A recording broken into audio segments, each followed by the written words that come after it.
tão bom quando o centro das nossas canções é a pessoa de Jesus. Pode dar o play, André. Direitinho, André, senão você vai dormir no sofá, cara. Cadê tua esposa? Cadê a esposa do André? Já viu? Hoje ele vai se comportar. Ele falou para mim que ele precisa voltar para a cama. Irmãos, aconteceu um problema conjugal por causa da pregação de ontem e o André dormiu na sala. Então agora nós vamos orar para tudo ficar bem, né, André? Amém? Abra sua Bíblia, André, aperta o botãozinho. Por que eu e o André estamos pregando em parceria? O meu passador não chega até lá, eu tenho mas ele vai talvez ali, onde está a câmera, um pouquinho mais distante, ele não vai. Então, o André é a extensão do meu braço, é a extensão da minha mão lá no computador. Me ajuda, André, muito obrigado. Filipenses capítulo 2, dos versículos 5 ao 11. Eu acho assim, está tudo perfeito. As duas últimas músicas foram tão cristocêntricas, e é assim que a gente precisa seguir, e a gente segue então com o centro, né? Toda vez que eu reúno com o pessoal do meu louvor, a gente reúne assim à esquerda do púlpito, e a gente vai começar o culto. Eu olho para eles: então, gente, a gente já sabe quem precisa sair feliz desse negócio aqui. Então, a gente não está fazendo culto para as pessoas ficarem contentes, nós não estamos fazendo culto para agradar ninguém. Tem um centro, tem uma pessoa, tem a pessoa mais importante é Jesus. Se ele gostar do culto, valeu a pena. Tudo por causa dele, tudo por ele. É tão lindo quando a gente entende que na igreja tem a pessoa importante, tem o centro, já existe a estrela. Talvez essa é a grande crise evangélica dos nossos dias. Não existem outras estrelas, não existe lugar para outra estrela, não existe place, lugar para outro sendo adorado, só tem um, já existe, é Jesus, tudo é para Ele.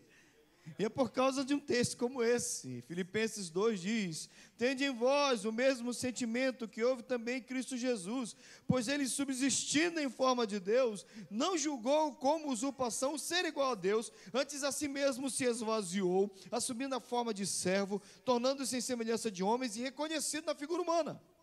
A si mesmo se humilhou, tornando-se obediente até a morte, e morte de cruz. Pelo que também Deus o exaltou sobremaneira, Ele deu um nome que está acima de todo nome, para que ao nome de Jesus se dobre todo o joelho nos céus, na terra e debaixo da terra, e toda língua confesse que Jesus Cristo é o Senhor, para a glória de Deus Pai.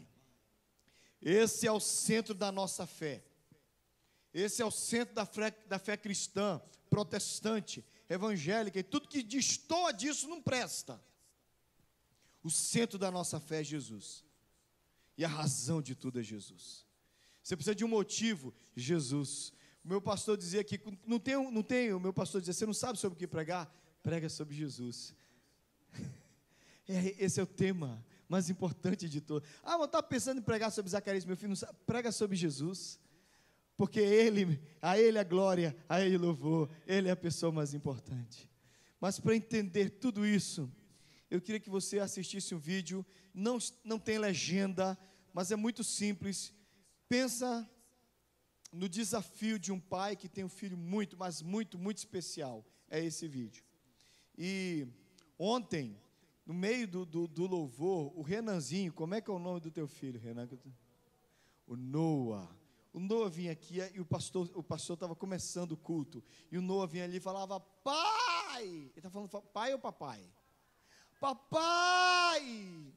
Gente, tem coisa que deixa o nosso coração mais enternecido que isso. Há algo maravilhoso em tudo isso, irmãos. Esse papai, não tem nada mais maravilhoso que isso. Existe um mistério de Deus. É muito mais do que o Noah gritando pelo pai. É muito mais. Quando você quer entender Deus, veja uma criança no seio da sua mãe sendo amamentada. Você quer entender um pouquinho sobre Deus? Veja na criança agarrada no peito do pai. Você quer entender um pouquinho sobre o amor de Deus? Veja o corpo da mulher. Você já viu como é que a mulher fica na gravidez? A mulher o corpo se abandona. Unhas ficam fracas, cabelos caem, a pele fica seca.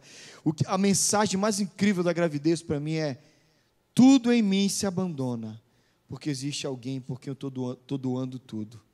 Quantas mulheres tiveram essa experiência na gravidez? Você sente que o seu corpo te abandona. O centro é aquele bebê. Tudo de melhor do organismo vai para ele. Você ainda não entendeu o amor de Deus? Aperta o play, Andrezão. Tenta entender o máximo que você puder. Chris is in 11th grade. Aumenta. And pretty much on his own in high school. He has a mentor that helps him. No biting, Chris. All right, Chrissy, go to mom. Let him walk off if you don't mind. Yeah. Go to mom and I'll be off in a minute. Go to mom. Chris probably had one of the worst diagnoses ever. Self-injurious, swollen intestines, poisons in his systems, neurological damage, mental retardation, severe autism, almost the Crohn's disease. Chris did not communicate. He didn't sit down. He didn't put on clothes. He wouldn't go outside. He ate the walls. He ate the table. He ate the rug. We couldn't eat in the home. We couldn't have lights on. We couldn't have the TV on. If I coughed, he would run downstairs and punch me. It was a 24-hour day job. Chris never slept. He never ate. He wore diapers, never spoke. And I was pretty much told to put him in an institution. It was obviously depressing, but so we went on this battle, you know, to educate and to provide therapies.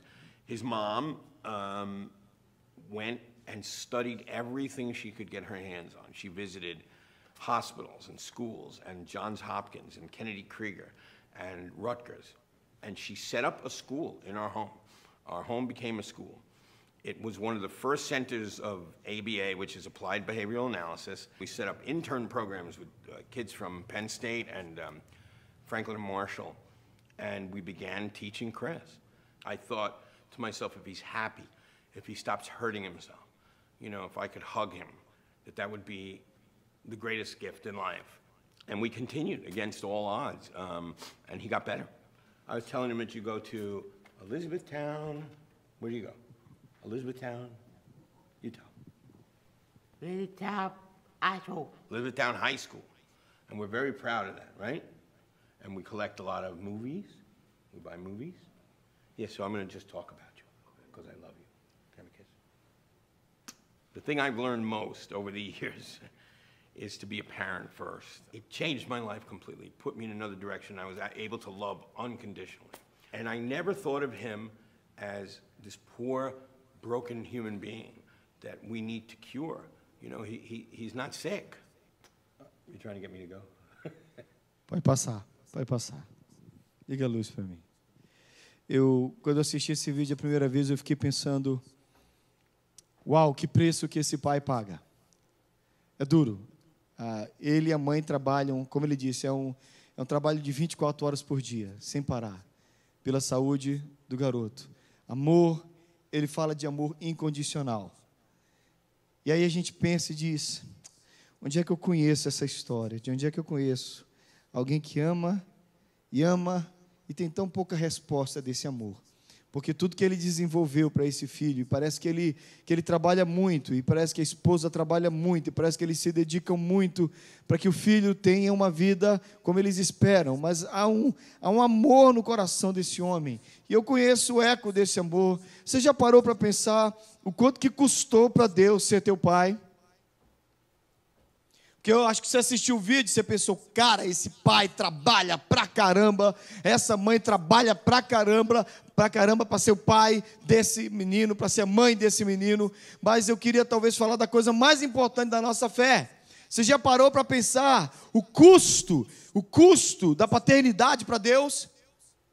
Porque o negócio na nossa boca é muito simples, a gente diz, Deus é meu pai, Deus é meu pai, tá bom, Deus é meu pai, mas, querido, enquanto você não entender isso, a sua vida cristã não funciona. Se você parasse e me perguntasse qual é o centro daquilo que transformou a minha vida, eu vou dizer para você, foi descobrir que Deus era meu pai, porque eu cresci um bom tempo sem entender isso. E o dia que eu compreendi, e o dia que eu entendi, e o dia que chegou ao meu coração, o fato, a verdade que Deus é meu pai, a minha vida mudou. André, por favor.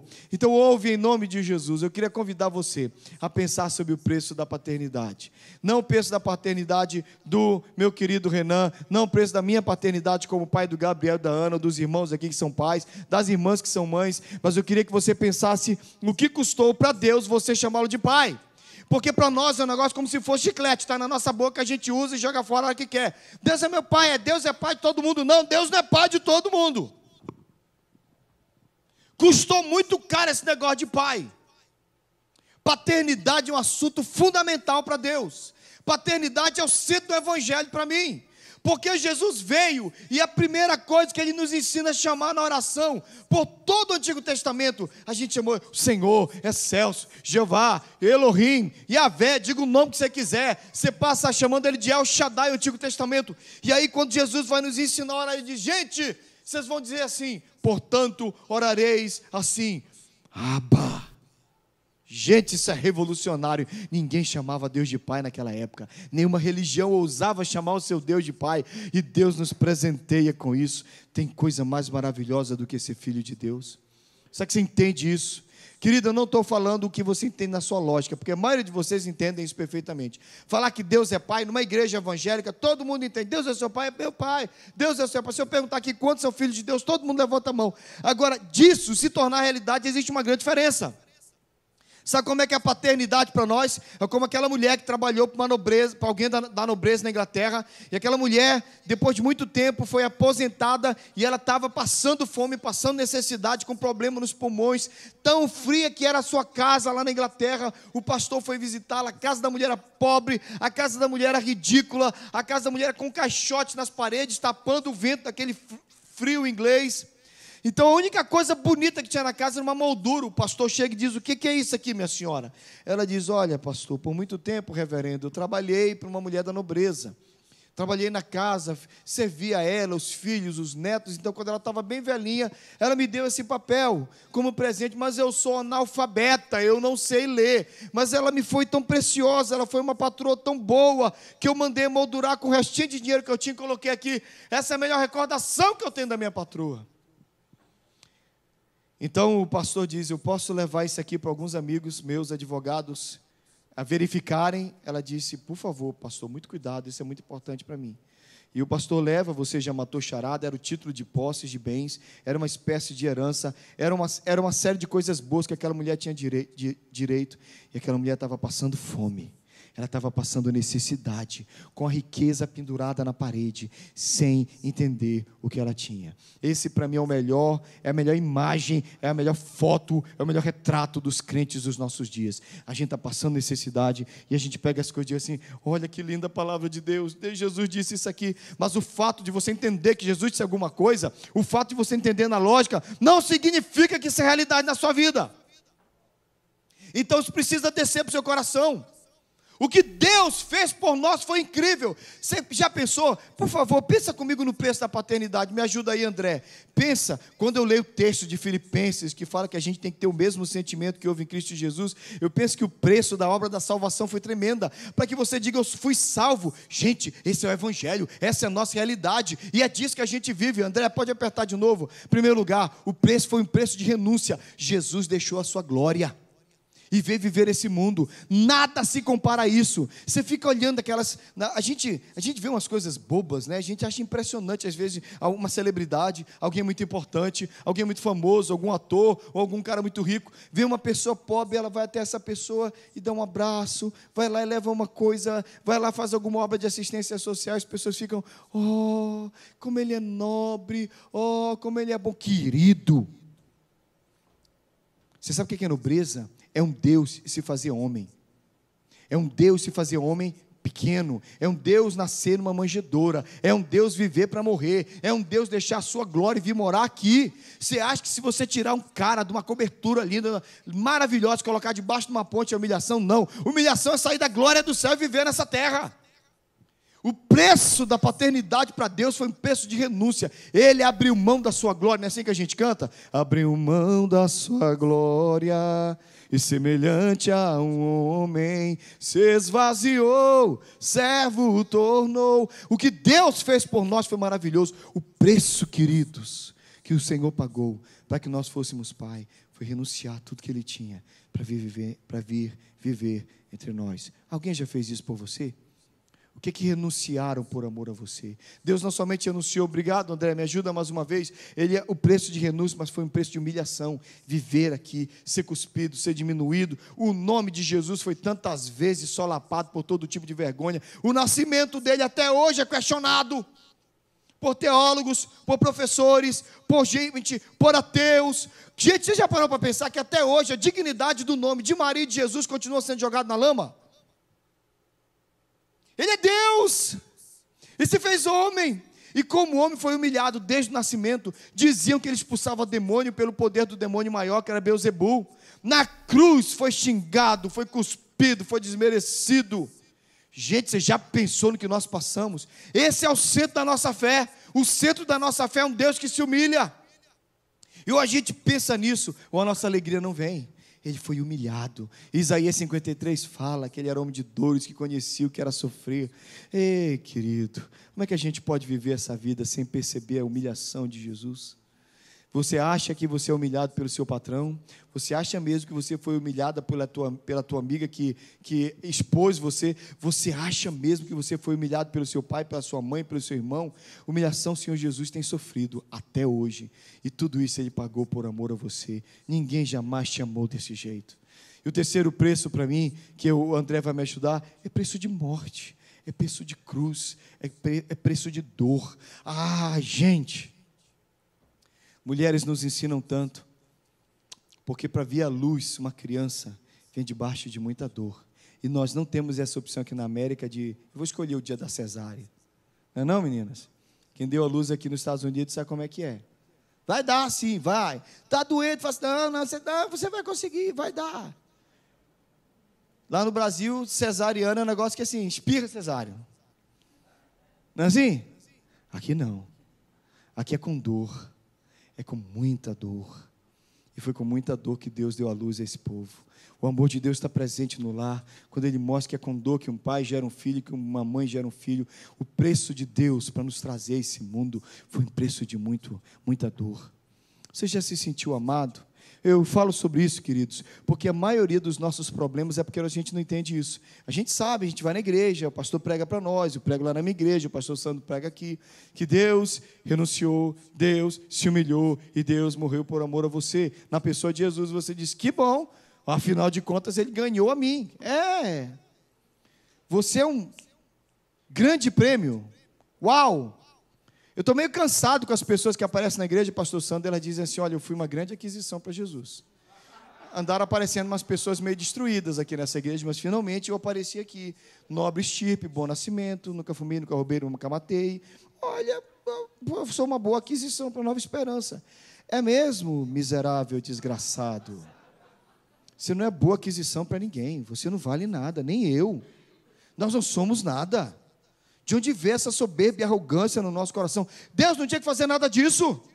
Uma das coisas que eu gosto, estava lendo uma Bíblia comentada e falando que enquanto Jesus era cuspido e humilhado diante da cruz, de repente o cara faz um comentário lá, como é que Deus segurou as hostes celestiais, como é que Deus segurou todo mundo lá. Imagina um anjo mais avivado, um anjinho assim mais empolgado, assim, Senhor, estão cuspindo em Jesus. Não, porque você não tem essa perspectiva. Seu mundo de Bob é muito fraco. Imagina você ter visto Jesus por toda a eternidade, em glória e majestade. Imagina você ter enxergado Jesus em todo o seu senhorio. Imagina você ver Jesus criando o universo, as estrelas, os planetas, o homem, o sopro de vida. Imagina esses seres abençoados que são os anjos. E de repente eles olham esse Jesus numa cruz, gente cuspindo nele, este ser pequeno, miserável, chamado ser humano, humilhando Deus. Um anjo mais empolgado podia dizer assim, Senhor, basta uma palavra tua, a gente fulmina esse planetinha, a gente arrebenta com esse povo, mas é num minuto, a gente acaba com essa raça. Bastava Jesus gritar na cruz, Pai, acaba com essa história, chega, acabou, perdeu a graça. E todo mundo aqui estava no inferno, porque o inferno era merecimento nosso.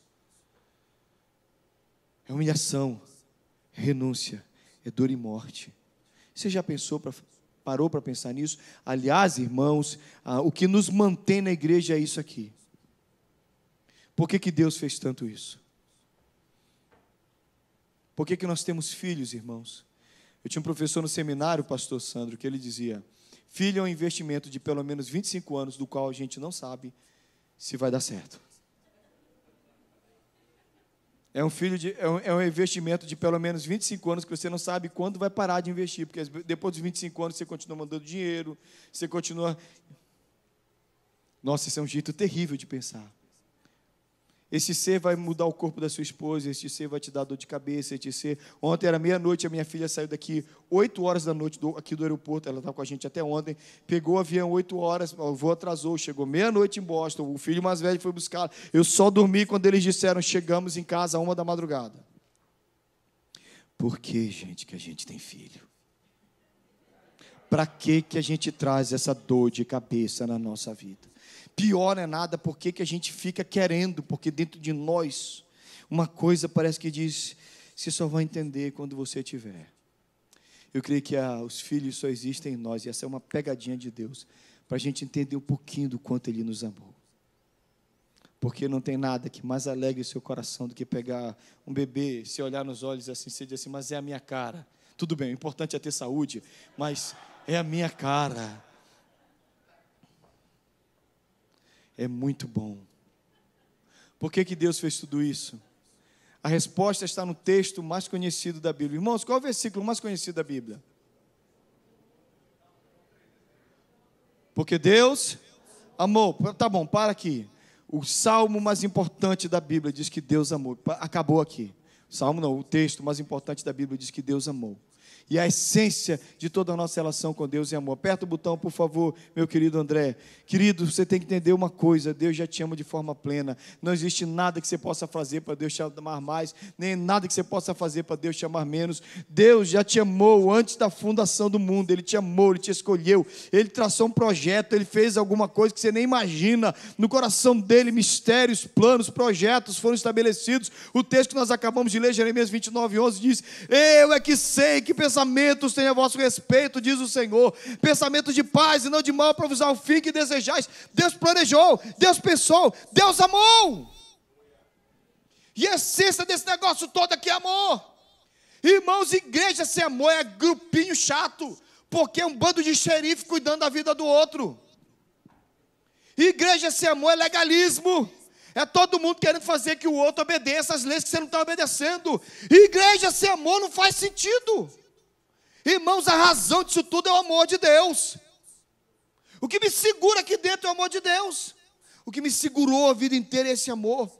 E eu passei por muito tempo tentando conquistar esse amor, tentando alcançar esse amor. E teve 2 períodos na minha vida muito importantes. Primeiro, eu quis conquistar o amor de Deus. E tinha uma música quando eu era jovem, falava assim, Senhor, eu quero ser teu filho amado, andar correto e ao teu lado, pretendendo te merecer. E eu achava tão bonito aquilo, mas isso é uma grande idiotice. Como é que você vai merecer a Deus? O que você fez para merecer a Deus? E o segundo período, depois de tanto tentar merecer a Deus e amar a Deus, foi quando eu descobri essa frase que você tem aí, que o servo do Senhor, o André, que vai dormir na cama dele, se Deus quiser, bem essa noite. Você pode ler junto comigo a frase que está o preto no branco embaixo? Você tem tentado amar a Deus? Pare agora mesmo, para. Você não vai conseguir amar a Deus. Não é algo que você faça, eu vou acordar hoje de manhã e eu vou ser muito espiritual, vou começar a amar a Deus. Espera aí. Está vindo. Eu vou amar a Deus agora. Aleluia. Ó, senti o arrepio. Agora eu amei a Deus. Isso não vai acontecer. Você está tentando amar a Deus, pare agora mesmo. Porque você precisa conhecê-lo. Depois que você conhecer a Deus, vai ser impossível não amá-lo. Sabe por que a maioria dos crentes não amam verdadeiramente o Senhor? Afinal de contas, quando Moisés está falando com o povo, ele diz, amarás, pois, o Senhor teu Deus, de todo o teu coração, de toda a tua alma, com todas as tuas forças e com todo o teu entendimento. Olha para cá, o que Deus quis nessa história toda? Irmão, o que você quer quando você tem um filho? Eu não quero que meu filho pague conta nenhuma para mim. Eu não quero que meu filho me sustente na velhice. Querido, sinceramente, eu não espero nada. A única coisa que eu quero do meu filho é amor. Preciso desenhar, você vai entender que Deus sempre quis o seu amor.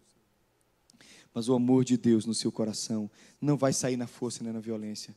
Você precisa conhecê-lo. Você já conheceu uma pessoa legal? Você já conheceu gente impressionantemente maravilhosa? Depois que você conhece esse tipo de gente, você se apaixona. Você precisa conhecer o amor de Deus. Outro dia eu vi alguém, em minha igreja, ter uma experiência com Deus. Aí ele falou assim, pastor, Eu não sabia que Deus era tão maravilhoso. Pastor, eu estou apaixonado por Jesus. Eu só penso em Jesus. Eu acordo falando de Jesus. O que aconteceu comigo? Eu digo, você descobriu o amor de Deus. Você descobriu o amor de Deus. A melhor descoberta da sua vida é o amor de Deus. Você está acostumado com a religião? Sabe qual é o problema da religião? A religião te dá regras. A religião te dá um acesso a Deus com base naquilo que você faz. E isso não funciona. A religião diz, faça isso, não faça aquilo, ande desse jeito, ande de outra forma. Você vai fazer, e aí você vai pretender agradar a Deus. E Deus um dia vai olhar do céu e vai dizer, uau, que filho bom que eu consegui. Uau, que pessoa boa. Pode deixar ele acertar, que depois ele vai ter que mover, porque eu vou voltar para lá. Vocês fiquem aqui comigo. Deixa ele em paz, ele está trabalhando. Lá na igreja tem uns 5 correndo atrás de mim lá na igreja. São 5 cameramans, eles se viram lá. Então você fica aqui. Sabe qual é o negócio, irmão? Você precisa conhecer a Deus. Igreja é muito chato sem Deus. Aliás, igreja é muito chato sem o amor de Deus. Porque é só regra. É só paulada na sua cabeça. Aí você vem dar o dízimo. Meu Deus do céu, vou fazer uma falta esse mês. A vida é assim. Que canseira, para que a gente está aqui? Você precisa amar a Deus. Depois que você conhecê-lo, é impossível não amá-lo. É impossível não se apaixonar por ele. Você precisa ter uma experiência com o amor de Deus. Você precisa conhecer esse amor, saber tudo que ele fez por você. Aí a vida vai funcionar, querido. Aí a vida vai funcionar, querida. O melhor da vida é o amor de Deus. O melhor disso aqui é o amor de Deus. A razão de tudo isso aqui é o amor de Deus. Depois que a gente entende isso, a nossa vida faz sentido. Você já se sentiu amado? Nós fomos criados para ganhar o amor. Nós fomos criados para conquistar o amor. O amor da namorada, o amor do pai, da mãe. E os pais nos ensinam isso, porque quando o pecado entrou, ele perverteu a paternidade. Então tem pai que gosta mais de um filho, gosta mais do outro, e diz, eu gosto desse filho porque faz isso. Aí finalmente você descobre que não existe nada que você possa fazer para Deus te amar mais. Aí a vida cristã começa a funcionar. Então eu quero que você aprenda do amor de Deus. Como é que está o seu coração? Você se sente amado? Irmão, isso resolve tudo na nossa vida. Depois que a gente se sente amado, a gente diz assim, tá bom demais servir a Deus. Por quê? Porque Ele me ama. Lembra quando a gente canta, me ama? Não tenho tempo a perder com ressentimentos. Quando penso, quando eu entendo, quando eu descubro que Ele me ama. Não importa quem te rejeitou, não importa quem te esqueceu. Ele te ama. Você precisa ter uma experiência com o amor maravilhoso de Deus. Sua vida nunca mais vai ser a mesma. Querido, você está perdendo o melhor da festa. Você está perdendo o melhor da festa, se você não experimentou o amor de Deus. Meu coração era um coração de muita justiça, meu coração era um coração de muita conquista. Meu coração tentava alcançar o coração de Deus com as minhas coisas, com as minhas formas de agir. Então eu conheci este amor. E eu queria te apresentar um pouquinho. Aperta para mim o botão, abra sua Bíblia em Lucas capítulo 15 para mim. De novo, vamos ler a palavra de Deus. Só um trecho de Lucas 15.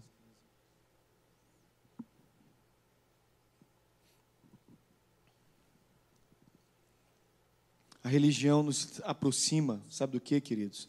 A religião nos aproxima da impiedade, porque nós nos tornamos xerifes, a gente olha para a vida, você é pecador, eu não faço isso que você faz, eu sou melhor que você. Você fez umas coisas erradas, não, eu estou aqui na igreja, eu sou até amigo do pastor Sandro. Aqui, irmãos, vamos deixar uma coisa clara, aqui é tudo pecador. Irmãos, aqui ninguém presta, inclusive eu que vos falo com o microfone na mão, ninguém presta aqui. A única coisa que nos faz fazer coisas boas é o Espírito Santo. Toda boa dádiva, todo dom perfeito, desce do alto, do Pai das luzes, onde não existe mudança nem sombra de variação. Você fez alguma coisa boa, foi Deus. Então cuidado para você não se orgulhar, como diz Paulo, é vã a nossa jactância, é vã o nosso orgulho em coisas que nós não somos capazes de produzir. Irmãos, árvore não produz fruto por si mesma, é por causa de Deus. O fruto é do Espírito. Então toda essa graça que veio sobre nós nos fez quem nós somos. O texto diz assim, continuou certo homem tinha 2 filhos, o mais moço deles disse, Pai, dá-me a parte dos bens que me cabe. Ele lhe repartiu os haveres. Passados não muitos dias, o filho mais moço, ajuntando-se tudo que era seu, partiu para uma terra distante, de lá dissipou os seus bens, vivendo dissolutamente. Depois de ter consumido tudo, sobreveio àquele país uma grande fome, e ele começou a passar necessidade. Então ele foi e se agregou aos cidadãos daquela terra, que o mandou para os seus campos a cuidar dos porcos. Ali desejava fartar-se das alfarrobas que os porcos comiam, mas ninguém lhe dava nada. Então, caindo em si, disse: quantos trabalhadores de meu pai têm pão e fartura, e eu aqui morro de fome? Levantar-me-ei, irei ter com meu pai, lhe direi: pai, pequei contra o céu e contra ti, já não sou digno de ser chamado teu filho, trata-me como dos teus trabalhadores. Levantou-se e foi para o seu pai. Vinha ele longe, quando o seu pai o avistou, e compadecido dele, correndo, o abraçou e o beijou, e o filho lhe disse: pai, pequei contra os céus e contra ti, já não sou digno de ser chamado teu filho. O pai, porém, disse aos seus servos: trazer depressa a minha roupa. Vestiu, ponde-lhe um anel no dedo, sandália nos pés, trazer também um novilho cevado, matai-o, comamos e regozijemos, porque este meu filho estava morto e estava perdido e foi achado. Pastor, posso ficar aqui embaixo? Posso ficar aqui? Essa, segundo os teólogos, é a mãe de todas as parábolas, é o summit, é o pico de todas as parábolas, é a mais importante de todas, porque você acha que Deus pagou só o preço da nossa salvação, com renúncia, humilhação e dor e morte? Não, tem uma coisa pior que Deus paga para a nossa paternidade. Aperta o botãozinho aí, é o preço do convívio, porque conviver com você e comigo não é fácil. Outro dia eu estava ouvindo de uma filha que chegou para a mãe e disse: agora eu sou lésbica, e agora não somente eu sou lésbica, como eu sou militante. E não somente sou militante agora, e começou a pregar cartazes na casa, e começou a brigar. E a gente fica pensando assim: o que acontece com os seres quando eles começam a brigar conosco pelas posições deles, que a gente nem abriu a boca ainda para falar? Filhos são uma coisa incrível, mas eles atacam a gente. Mas a gente atacou os nossos pais também. Mas você sabe quais são os filhos mais loucos que existem? Os filhos de Deus. Olhem para nós, irmãos. Olhem os pecados da igreja, olhem as falhas da história, olhem tudo que nós fizemos. Deus convive com os filhos complicados. E de vez em quando eu sou tomado por alguém na igreja e fala assim: você viu fulano de tal? Viu como os filhos dele são? Aí ele fala assim: você viu como os filhos dele são? Eu digo: sim, irmão. O que é que tem os filhos dele? Não. Viu? Os filhos são aquilo, é culpa do pai. Eu digo: querido, se eu for julgar os pais pelos filhos, coitado de Deus. Se eu for seguir essa lógica, olhar para filho ruim, pai ruim, olha para nós, irmãos. Olhe para os nossos pecados, olhe para os nossos defeitos, olhe para a nossa religiosidade, olhe para essa fogueira de vaidade que às vezes é a igreja. Você já pensou no preço que Deus paga para conviver conosco? Deus paga um preço terrível para ser o nosso pai. Aperta o botão, André. Alguns preços que você pode ver no filho pródigo. Primeiro preço terrível que ele paga é o preço de viver com o quê? Com a nossa cobiça. Gente, quando o filho pródigo diz para o pai: me dá minha parte da herança, ele está dizendo: eu estou com tanta vontade de pegar o que eu tenho que eu não aguento você morrer. Já desejei você morrer. Se eu não morrer, então me dá agora. Gente, isso é um pecado terrível. A parábola do filho pródigo está dizendo: pai, eu queria tanto, mas eu queria tanto que você morresse. Como você não morre, me dá em vida. Deus tem que lidar com a cobiça. As igrejas estão cheias de gente que vem para a bênção. Quer ver essa igreja encher? Vamos prometer que tem bênção aqui todo domingo. Irmãos, você já parou para pensar que Deus, o Todo-Poderoso, poderia solucionar todos os problemas num único coração? Já pensou se Deus viesse sobre a vida do pastor Sandro e desse aí o dom sobrenatural, incrível e grande e glorioso, que a cada oração que ele fizesse, todos os problemas seriam resolvidos? Irmãos, não haveria lugar numa igreja em Orlando para ele. Porque eu vou na igreja, o pastor ora, eu ganho a bênção. Por que eu vou faltar essa igreja? E isso tem sido pregado por muita gente. Por que Deus não entra nessa? Simples. Deus não quer filho interesseiro. A pior coisa é um filho interesseiro. A pior coisa é quando você está pregando o evangelho e você precisa provar para a pessoa: eu quero te dar as vantagens de ser cristão. Querido, a vantagem de ser cristão é a salvação que Cristo te deu. E, mano, se Ele nunca mais te der nenhuma bênção depois da salvação, você tem que bater palma até tua mão inchar durante toda a tua história. Porque a salvação é tudo que a gente precisa. Irmãos, conviver conosco é terrível, porque nós somos cobiçosos, avarentos. queremos a bênção mais do que Deus, queremos as mãos de Deus mais do que a face dele. Como o filho pródigo não mudou, estamos na igreja, estamos na casa de Deus, desejando a riqueza de Deus, me abençoa, misericórdia. Se isso é um congresso de espiritualidade, eu preciso dizer uma coisa: essa espiritualidade não presta. Porque a espiritualidade me dá. A Bíblia diz que a sanguessuga tem 2 filhas, me dá e me dá. E se sua relação com Deus é só baseada no que Ele vai te dar, eu não quero ter relação com Deus assim. E eu sugiro que você não tenha uma relação com Deus assim. Porque isso não é relação, isso é vida de sanguessuga. Você está só sugando a Deus. Por isso você precisa amar o Senhor. Tem um sábio da Idade Média que ele disse: eu te amaria mesmo que não houvesse o céu, e eu te respeitaria mesmo que não houvesse o inferno. Irmão, tira o céu e o inferno dessa equação e essa igreja esvazia. Você está aqui por quê? Você segue Jesus por quê? Eu quero te dar um motivo. Ele te ama. E Ele paga um preço terrível para conviver com a gente. Outro preço que Ele tem que pagar para conviver com você e comigo, aperta o botãozinho aí, é o preço, obrigado André, é o preço da nossa teimosia. Irmãos, somos teimosos. Nós somos terríveis.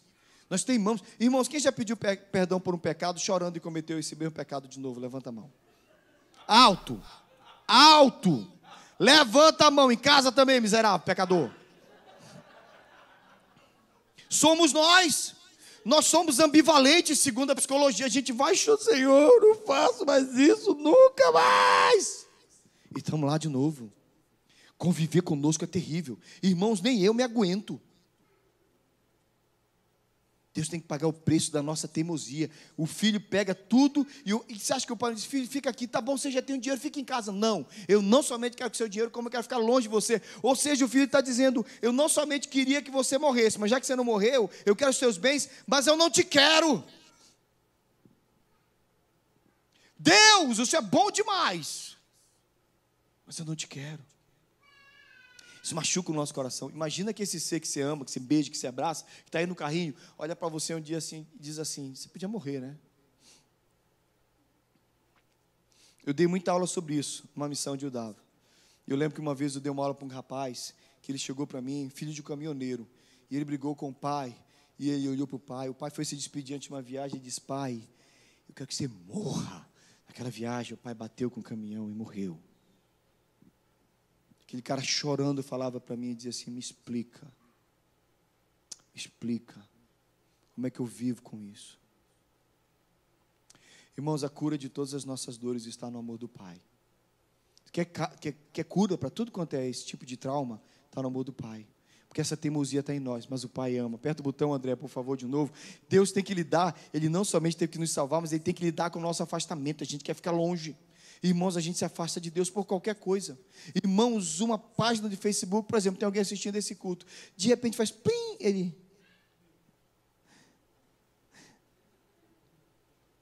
Você já viu como nós somos? A gente se afasta no arrastar de dedo.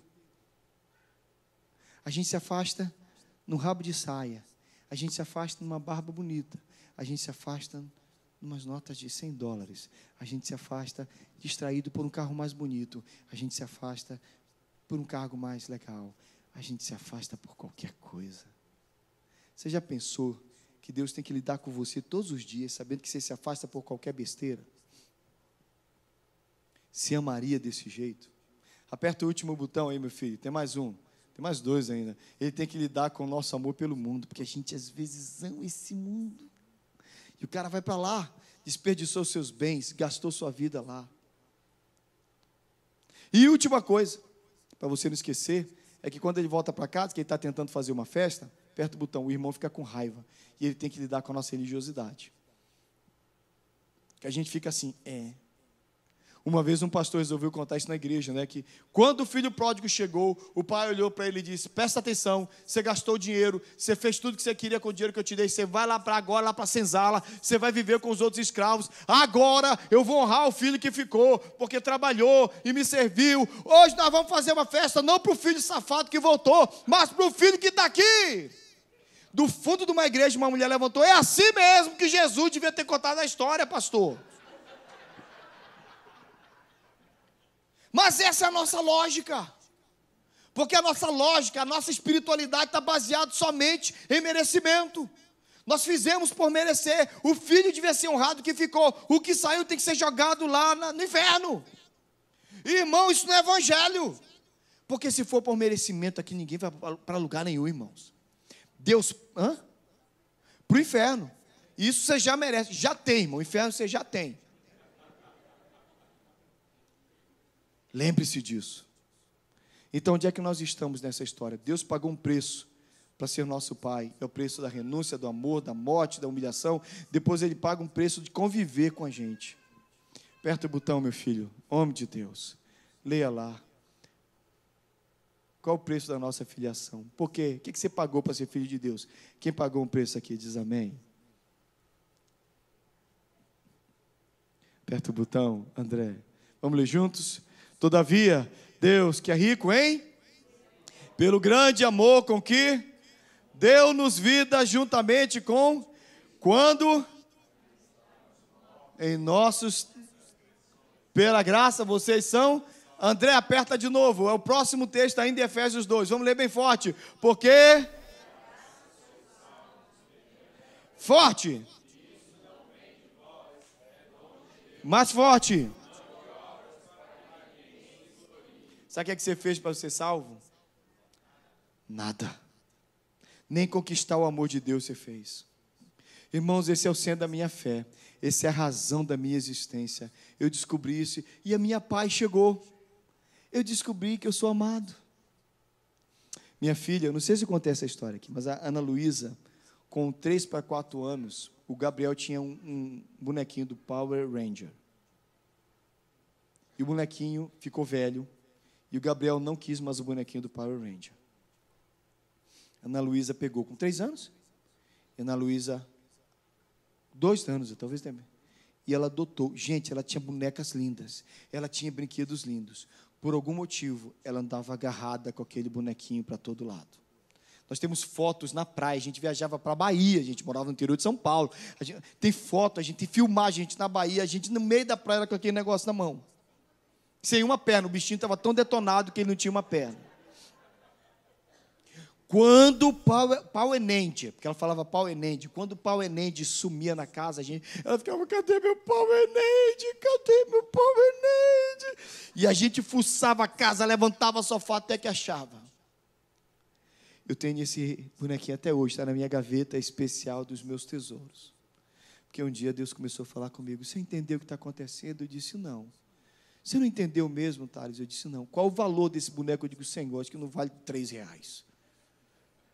É um boneco de 2ª categoria, nem é um original. Alguém deu para o Gabriel, ele detonou e a Aninha abraçou. Aí ele me explicou, você entendeu que o valor não está nele. O valor está no amor que ela sente por ele. O que tornava aquele boneco feio, riscado, sem uma perna, detonado. O valor dele, ele é o boneco mais importante da casa até hoje, porque eu guardo, porque ele foi muito amado.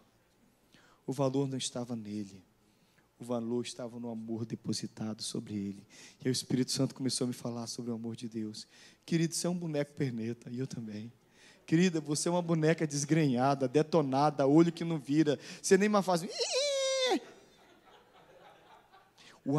O valor não está em nós. Você acha que um dia Deus olhou do céu e olhou para mim e disse, ai, Almira, você é a pessoa mais abençoada da terra, eu vou te salvar.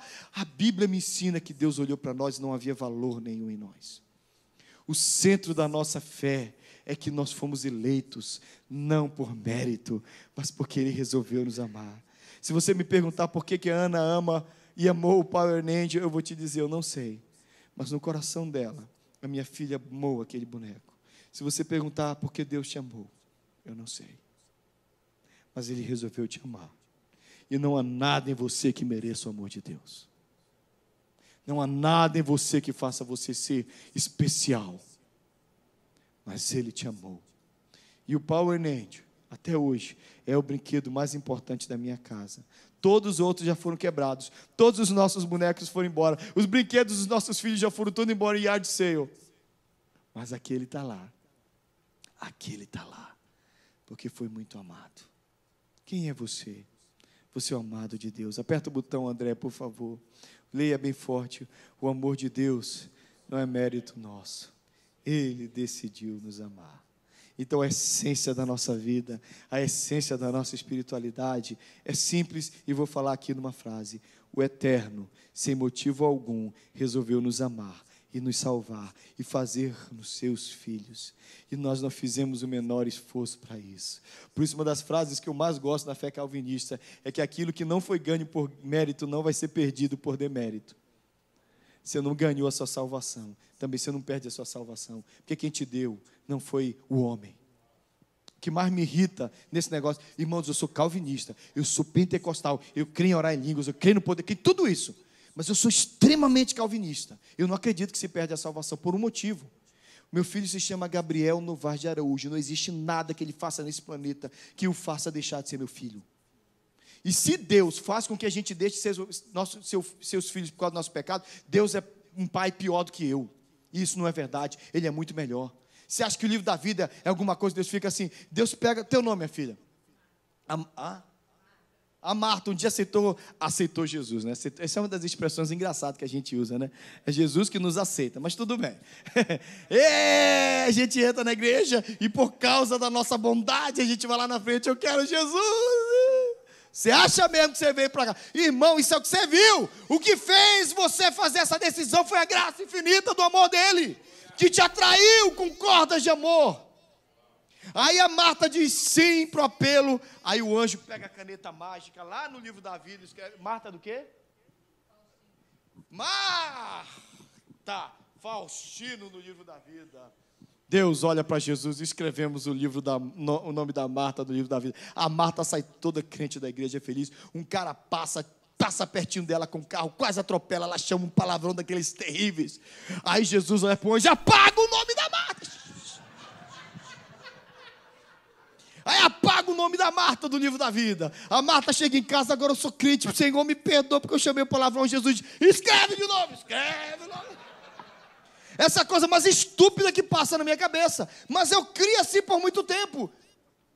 E eu queria assim, se um dia eu falar uma coisa feia, um carro me bater, eu vou para o inferno. Gente, que Deus é esse? Que fé é essa? Que pai é esse? Só acredita isso, que não conhece o nosso pai. Como é que chama quem está aí no berço? Está na escolinha? Está lá? Ama? Não, mas eu acho o seguinte, na hora que ele peca, ele deixa de ser seu filho, não é? Não? Então você é muito melhor que Deus, porque o Deus que é pregado aí, na hora que a gente peca, quicado para o inferno. Gente, vamos crer na Bíblia do jeito que a Bíblia é. Vamos acreditar na palavra de Deus. Querido, que você não ganhou por mérito, você não perde por demérito. A perseverança dos santos é uma decisão do Eterno. Quem nos mantém, quem nos sustenta, quem nos segura pela mão é o Eterno. Então Deus que nos ama, e que nos ama de forma tremenda e maravilhosa, nos faz viver assim. Quando eu ensinar, à medida que eu vou ensinando isso, eu vou ouvindo os testemunhos. Uma vez eu falei 4 dias sobre a paternidade de Deus. Falando um pouquinho do que eu falei para vocês, tinha um cara que não conheceu o pai dele. E presta atenção, a grande estratégia do diabo é ferir a figura do pai, a figura da mãe. Porque quando a figura de autoridade é detonada, no coração, no seu coração, no meu coração, fica um buraco, fica um vazio. Porque o pai foi feito para apresentar aquele pai. E quando a gente conhece esse pai ensina como é que é o amor daquele pai, é muito fácil amar aquele pai. Deus nos deixou dessa forma. Quando a gente conhece o amor dessa mãe, é fácil entender o amor daquele pai. Mas quando as figuras de autoridade falham, os pais não entendem. E contando a história, esse cara foi filho de uma aventura de um cara. Ele passou a vida inteira dizendo, mãe, eu quero conhecer meu pai. Um dia falaram para ele, o seu pai está num bar. Ele foi, e quando ele olhou, aquele homem chegou e disse, o senhor que é o fulano de tal? Ele era um menininho. Ele disse, sou. Eu sou seu filho, eu sou filho da fulana. E disse que aquele homem, com a pinga na mão, falou para o barman lá, por causa do bar, fulano, dá aqui um biscoito. O cara foi, pegou aquele biscoitinho recheado, deu na mão dele e disse, olha, come esse biscoito, viu, meu filho? E ele disse que um pouquinho que ele ficou entretido ali com o biscoito, o homem desapareceu. Esse homem sofreu os meus 4 dias de aula sobre paternidade. No 5º dia eu estava começando a falar, ele levantou de pé no meio da sala de aula, mas ele atrapalhou, era o Espírito Santo. Ele levantou e disse, pelo amor de Deus, eu não aguento mais ouvir falar que Deus é Pai. Isso aqui está machucando o meu coração. Me ajuda, Thales, a entender que Deus é Pai, porque eu não consigo entender. Que diacho de pai é esse? Que é isso? Porque pai para mim não faz o menor sentido. Mas o que eu mais preciso é conhecer o amor do Pai. E ali a turma ao redor dele fez uma coisa incrível. Enquanto ele ia contando a história dele, chorando, veio um e o abraçou, veio o outro e o abraçou, e veio o outro e o consolou. E parece que veio assim uma cobertura humana sobre ele, uma cobertura de amor, de graça que o cercou. E no amor da igreja, aquele homem conheceu o amor de Deus. Foi curado. E começou a falar de Deus. A última vez que eu encontrei, faz muito tempo essa história, a última vez que eu encontrei com ele foi no Orkut. Lembra do falecido? E ele disse, até hoje, Deus é meu Pai. E de toda a teologia, a parte mais importante é a paternidade de Deus para mim. Deus curou aquele homem. Irmãos, o amor do Pai nos cura. O amor do Pai nos liberta. O amor do Pai nos apresenta. Você precisa conhecer esse amor. Você precisa ter uma experiência com o amor do Pai. Isso vai te libertar. Eu tenho, não sei se eu já mostrei para vocês, mas isso aqui é muito feio. É mais que uma barriga, mas é uma cicatriz de uma cirurgia terrível que eu passei. Mostra isso não, cara. Baixa essa câmera. Com 9 para 10 anos eu tive uma apendicite supurada. Fui para a primeira cirurgia, deu tudo certo, só que uma semana depois eu não aguentava andar. Isso aqui doía, totalmente inflamado. Fui ao médico. Irmãos, eu tenho alergia para um bando de coisas. Eu tive problemas sérios com anestesia geral. O médico olhou para o meu pai e disse, nós não vamos dar outra anestesia dele, a gente precisa fazer um dreno, está tudo infeccionado, a gente precisa tirar esse pus aí de dentro. Só que ninguém me comunicou nada, com 10 anos. Eu me deitei numa maca, minha mãe é terrivelmente medrosa, minha mãe já foi saindo da sala, eu digo, por que minha mãe está indo embora? Minha mãe sumiu. E a minha grande briga com Deus, para eu chegar no ponto dessa história, foi sempre assim, Deus, como é que o Senhor age com o meu sofrimento? Com o meu sofrimento? Você já viu gente que fala assim, se existe um Deus no céu, por que tem criança passando fome na África? Bate um papo com aluno de high school, que é o que você mais ouve. Eu tenho uma resposta para quase todos eles. Diz uma coisa, você vai fazer alguma coisa para as crianças da África? Porque você é muito hipócrita. Você está aqui cheio de preocupação com as crianças da África, mas na verdade você só quer provar o teu ponto que Deus não existe. Fique esperto com essa meninada. Mas eu tinha minha questão de Deus, cadê o seu amor? Quando a gente sofre, quando a gente está arrebentado. Deus me remeteu à minha infância, a esse dia. O médico não contou para mim o que ia acontecer. Eu só deitei na maca, a enfermeira veio e prendeu as minhas pernas. E o meu pai deitou em cima do meu peito assim, e me segurou na maca. E o médico fez uma pequena pulsão, bem em cima da antiga cirurgia. E veio tudo. Gente, eu só sentia aquela coisa quente, gritava assim, que água quente é essa aí? Era pus, gente. Sem anestesia. E deve ter passado uma xilocaína, alguma coisa, só para... Doeu pra caramba. Ficou aberto por... Eu tive rejeição todos os pontos internos, o tal do catigu, é isso mesmo? Tudo foi embora. Tudo foi embora. Todos os pontos internos foram rejeitados. Terrível. Que buraquinho ficou. Hoje é um buracão por causa dessa barriguinha. Aí o Espírito Santo começou a falar assim comigo. Você lembra da dor? Eu digo, Senhor, eu não lembro. Você lembra do médico? Não lembro. Cara da enfermeira? Não lembro. E o Espírito Santo foi, o que você lembra daquele dia? Aí eu tenho flashes daquele dia. Eu lembro da minha mãe saindo, eu lembro do meu pai. E Deus, o que você lembra? Eu digo, não, eu lembro que doeu, mas eu não lembro da dor. Eu não gosto da cicatriz, mas eu não lembro do dia. Aí o Espírito Santo disse, não, falta uma coisa que você lembra muito bem. E eu lembro, irmãos, que quando eu estava deitado, enquanto eu estava apertado, enquanto meu pai me segurava, meu pai é muito chorão, meu pai é muito moroso, e meu pai chora baixinho. Então, enquanto o médico fazia aquilo, meu pai chorava baixinho, e eu só sentia os solavancos. E eu lembro que eu fui sentindo uma coisa quente aqui, caindo, molhando o meu rosto, molhando o meu ombro. Eram as lágrimas do meu pai. E eu lembro que isso marcou minha vida para sempre. Eu conto essa história recorrentemente por um motivo. Porque o Espírito Santo começou a dizer para mim: você não lembra da dor, você não lembra do médico, mas você lembra do amor do pai. Eu digo: eu lembro. Eu lembro das lágrimas do meu pai até hoje. E aí o Espírito Santo me disse: eu sou o Deus que conhece a tua dor. Eu sou o Deus que conhece a dor. Porque toda vez que você chora, eu choro com vocês. Toda vez que vocês padecem, eu padeço com vocês.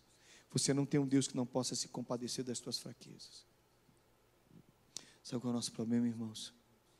A gente quer as bênçãos da vitória, a gente quer os cultos da virada, a gente quer as celebrações da prosperidade, a gente quer as fogueiras santas que dão bênção, a gente quer tudo isso. A gente só não entendeu quão ricos nós somos.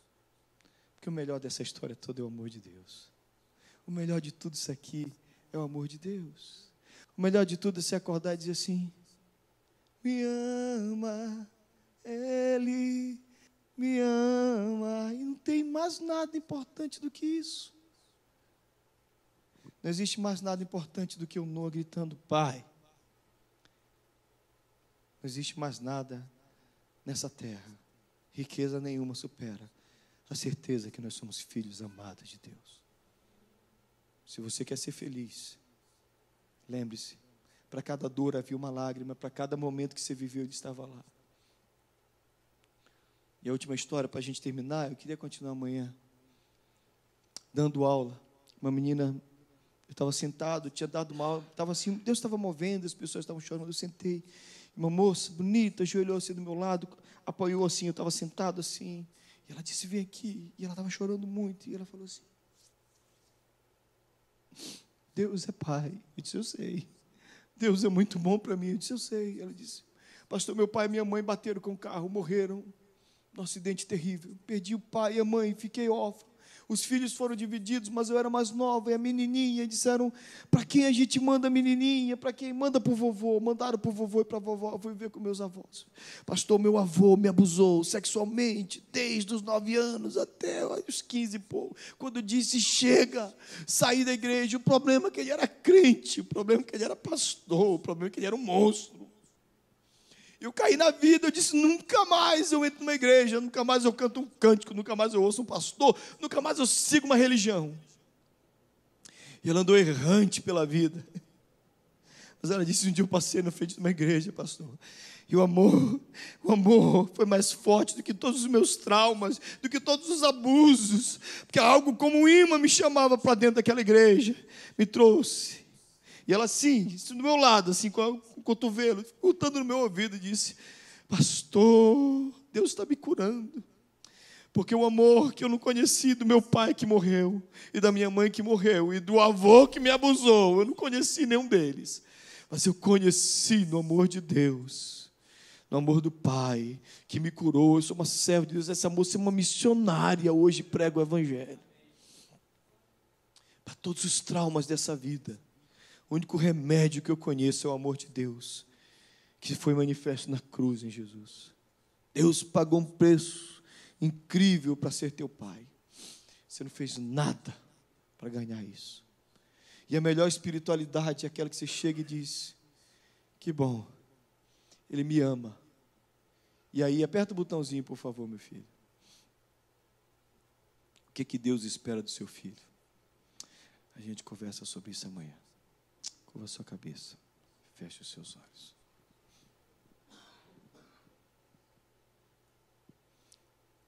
Eu fui curado por este amor, eu fui abençoado por este amor, eu fui restaurado por esse amor. E talvez você está aqui dizendo: ah, pastor, tem tanta coisa na minha vida ruim, tem tanta coisa dando certo, mas tem muita coisa dando errado. Ah, querido, você precisa conhecer o amor. Você precisa conhecer o amor do Pai. Você precisa ter uma experiência com esse amor maravilhoso, que cura, que restaura a nossa vida. Queria convidar você a ficar de pé. O pessoal do louvor vai vir para cá. Eu queria convidar você a entender isso. Meu pai, esse pai que eu contei para vocês, que me abraçou, meu pai foi muito maltratado pelo pai dele. Muito maltratado. Meu pai fugiu de casa com 12 anos, porque o pai dele era muito violento. Meu pai já dormiu no alto de uma árvore com medo do meu avô. Nunca conheci meu avô, sei de todas as histórias, não tenho nenhuma crise com ele. Meus irmãos, meu pai é uma prova do que a psicologia tem muitos acertos, mas a psicologia tem seus erros. E como não estou criticando a psicologia, só estou dizendo, né? Minha esposa fazia psicologia. É uma ciência em desenvolvimento. A psicologia diz: você não dá o que você não tem. Mentira. Porque meu pai não recebeu amor de pai. E meu pai foi um pai amoroso demais. Você me pergunta de onde veio. Eu sei de onde veio. Eu sei de onde veio. Não veio do pai dele. Não veio dos professores. Mas veio de um Deus amoroso. Queria convidar você a ter uma experiência com o amor de Deus. Sabe por que a vida cristã está sem graça? Sabe por que assistir culto é uma coisa cansada às vezes? Sabe por que você vem, entra culto e sai culto, assiste reunião após reunião, vem dar seu dízimo e você vai levando aquela vida assim, de imigrante nos Estados Unidos? Eu vou ganhar meu dinheiro, fazer minha casa lá no Brasil, comprar alguma... Sabe por que a vida é só isso? Gente, não é possível que a vida é só isso. Você precisa conhecer o amor de Deus. Querido, você perdeu o melhor da festa. Se você...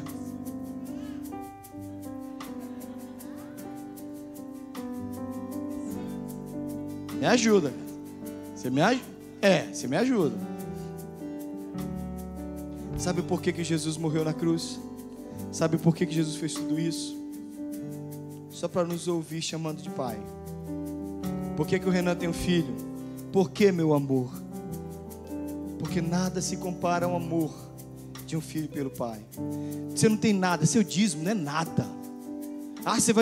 Pode dar sua vida pelos pobres, não é nada. O que Deus queria é o seu amor. E quando você peca, Ele te perdoa. Quando você te perdoa, o que Ele não aceita é que você viva como interesseiro na casa dele. Feche os seus olhos, abra o seu coração para o amor de Deus.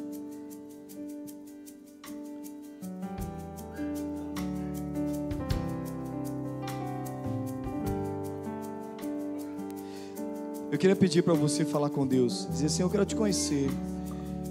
Eu quero entender o teu amor, eu quero entender o teu carinho, eu quero entender a tua compaixão, eu quero ser tocado pela tua graça, eu quero ser cheio de quem tu és. Senhor, chega de viver na beira da praia, sentindo a pontinha da onda no meu dedão. Eu quero mergulhar, eu quero ir fundo, eu quero conhecer a tua graça na minha vida. Senhor, muito obrigado pelo teu amor infinito, maravilhoso e tremendo. Senhor, a gente não entende, a gente não consegue prescrutar, compreender, mergulhar nesse amor, a não ser que o Senhor se revele para nós. Obrigado por tudo que aconteceu. É uma obra feita, é uma obra completa, é uma obra perfeita. A obra da salvação em Cristo na cruz não precisa ser retocada, não precisa ser acrescentada por mais nada. Nada que nós venhamos a fazer acrescenta a essa obra perfeita. Senhor, nos cabe aceitar. Senhor, a tristeza como pastor que eu sinto é de muita gente que não desfruta, que não valoriza, que não compreende. Os mendigos espirituais da igreja, que mendigam aquilo que eles já têm, que sofrem por a riqueza que já está presente neles. Senhor, nos ajuda a desfrutar de tudo que nós temos, de todas as riquezas que o Senhor nos deu, e de todas elas, o amor do Senhor em Cristo Jesus é incomparável. Nos ajuda a viver como esses bonequinhos muito amados, sem valor, mas valorizados infinitamente por aquele que nos amou e a si mesmo se entregou por nós. Nos ajuda a viver assim, para a tua glória, em nome de Jesus. Amém. Escolhido, perdoado, eu sou quem dizes que eu sou. Tu és por mim até o fim. Eu sou quem dizes